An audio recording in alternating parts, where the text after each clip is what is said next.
کیا تم جانتے ہو ایک بزرگ کو ولایت کا بلند مقام کیسے ملا؟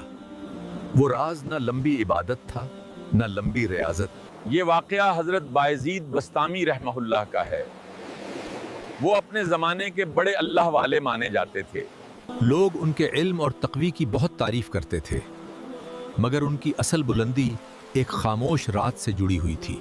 ایک سخت سرد رات تھی اور آدھی رات کا وقت تھا۔ حضرت بایزید بسطامی رحمہ اللہ عبادت میں مشغول تھے۔ اچانک ان کی والدہ نے آواز دی، بیٹا مجھے پانی چاہیے۔ یہ سنتے ہی وہ ادب کے ساتھ فوراً اٹھ کھڑے ہوئے۔ وہ پانی لے کر واپس آئے تو والدہ سو چکی تھی۔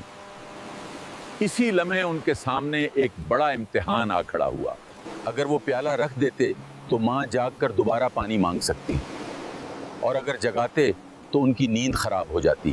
انہوں نے فیصلہ کیا کہ ماں کو انتظار نہیں کروائیں گے، چنانچہ وہ پانی کا پیالہ ہاتھ میں لے کر وہیں کھڑے ہو گئے۔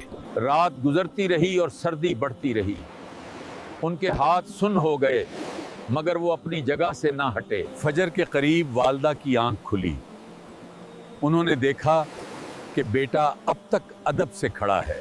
والدہ نے حیرت سے پوچھا، بیٹا تم ابھی تک یہیں ہو؟ انہوں نے عرض کیا، اموئی جان آپ نے پانی مانگا تھا۔ یہ سن کر والدہ کی آنکھوں سے آنسو بہنے لگے۔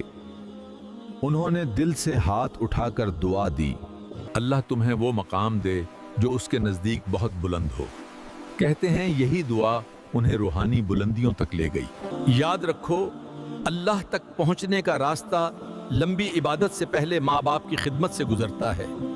جو دل